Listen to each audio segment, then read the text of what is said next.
my true name isn't Edward. But if you at this point, if you said Edward, I probably would turn my head and it would draw my attention to, whoever said Edward. And so this name is something I respond to at this point. And it's meaning that it's become a part of my identity. I don't take issue with a lot of, I think people are allowed to be whatever they want, really, in this world. I'm not the arbiter of right and wrong. However, I find issue with religion and the belief systems. I find issue with most isms, and really they're just systems of belief that have some idolatry to them. And that could be idolatry of an object like a golden calf, money, or in a religion, it's usually like a person. It's a person from the past, or like the Pope, these kinds of people. And there's a lot of idolatry just in religion, ironically.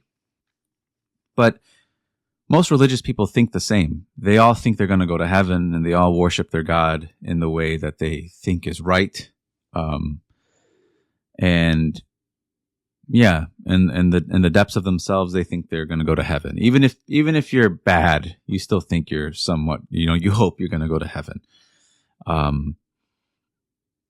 what religion does that is more insidious, and it's really just a consequence of being alive, is that it makes you identify yourself with the religion. And so then you say, I am a Christian. That's what you say. And it becomes a part of you. But the issue is that the system you've identified with, it's built on a foundation of sand. And when you try to discover if the religion is true, well, it threatens the identity. And you wonder if this part of your identity is true. And let's say you can't figure it out, which now that means that there's a part of you can't figure out if it's true or not. And so let's say you discard it because you can't figure out if it's true. So you discard it. And then you have to go down the line and figure out what else you have to discard. For example, let's say we discarded my name, Edward. I was not given a name when I was born. Then what would I respond to? Really? Probably a noise or something. But I'm given a name so I can respond to it. Well, there is one name that Neville tells us is above all names. And the name is I Am. That's the only name. So you go through the list. You don't try to figure out if religion's true. You try to figure out if you're a Christian. You come to the self and not the thing. You try to figure out who you are, and you go deeper and deeper, and you shed the layers off. And you'll come down to your own name. And you'll come down to the body. Am I the body? Am I the brain? Am I the name that was given? Am I the race that I was told? Am I these things? Is this what I respond to? What do I respond to? And if you read Neville's lectures carefully, he says there is one name that we respond to within ourselves, and that is I Am. And it's not an English string of words. It's an awareness of being. And so when I go within myself, I become aware of certain thoughts. I become aware of certain dreams. Let's just call it dreams. I become aware of a dream. I'm responding to something. The name is responding. It's almost like the dream is saying Edward, and I'm turning my head towards it, giving it attention. And this dream, just like in this world, when I say I'm a Christian, it comes with, you wonder, are you a Catholic? Are you a Protestant? And if you are a Catholic, well, then you most likely honor the Pope, and you most likely do communion on Sundays, and you might do confession. Well, if you're Protestant, you wouldn't do those things. So it comes with a set of beliefs that come with the identity. And so the same thing is true here with dreams. You have a dream, and it says something about the identity of the dreamer, who the dreamer is dreaming themselves up to be. So don't mistake the dream, the imaginings you're having, as you. They are actually symbols of you. They're just a state that you're occupying. And so you never have to be convinced that a dream is... Sometimes you have people who think that if they had a dream, a nightmare, they feel like they're doomed to that nightmare. No, it's just revealing who you think you are. That's all it's doing. And as it says in Proverbs, if you go to a pond and you look at a body of water, it reflects your face. But the mind reflects the man. And so my mind reflects who I think I am. And that is what we change in Neville's world. We change who we are in imagination. We change who we are there. That's the true name we're responding to. That's the true clay that we must mold. It's not the physical clay that I'm going to make a little bowl out of. That's just a symbol. The true clay is my mind. And the mind's reflecting me. So what should I change? Me.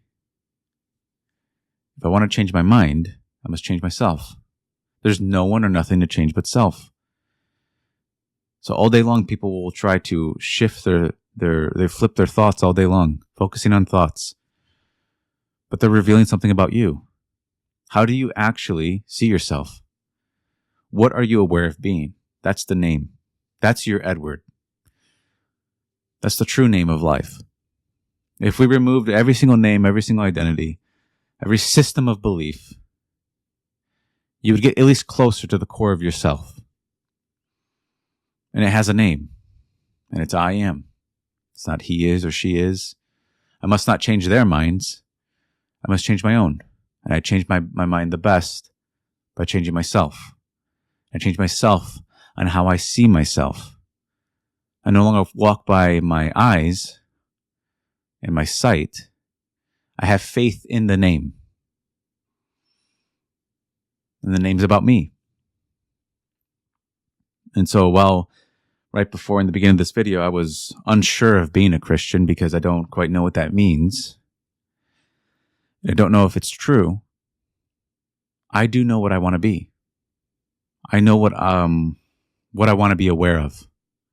I know what I want to imagine. And so I have to start imagining it. I'm just rewording it, but it's simple. What are you aware of being? What are you responding to? And you can feel it. There's strong emotional charges to these dreams. Right? It's like you have a nightmare and you truly feel your heart racing. You're not kidding. And you're not joking. You're not pretending. You really believe it in the nightmare. You're responding to it. Your whole being's responding to it. Well, just try to figure out what you respond to inside yourself. Nobody's going to know, but you just try to figure that out. And then what you do is you detach yourself from it. That it doesn't define you. It's just revealing you. Just as the pond reflects the face, the mind reflects the man. So you don't have to be afraid of the mirror. You don't have to be afraid of your mind. You just have to change yourself. Change how you see yourself. And anyone can do it because we all share the same name. We change that name. What am I truly aware of being? And so we come into this world and we're bombarded. There's a war.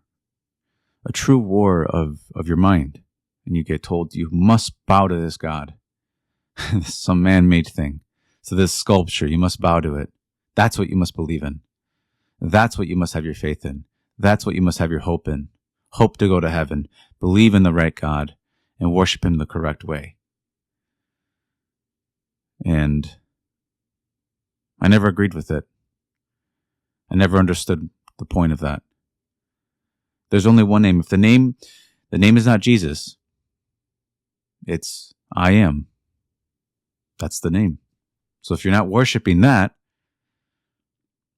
then you're not worshiping the right God. And most likely it will be something on the outside that you're worshiping. Because you can't see I am with your eyes. There's nothing to bow to physically. And so to worship the name is to honor it. And you go on believing in that name. Having total faith in that name. The same way you would do it to I don't know, the same way a Christian does it to Jesus, the way that they believe in it. You believe in that name. And it's the only name you must believe in. Okay. Well, that's enough for this one. My books are out. I do live streaming where I answer Q&As. And so people were asking about the audiobook. I will complete the audiobook for the new book, so be on the lookout for that. I know there's a lot of audiobook readers or listeners, but yeah, I just want to, I just had the urge to speak about this idea of identity and really remove your name. Try to figure out what you truly respond to. Just same way we respond to when we get told that, someone calls our name, we respond to it. But there's a different name that we also respond to within ourselves, and that name is not the same one on the outside. So try to figure out that name. But okay, take care.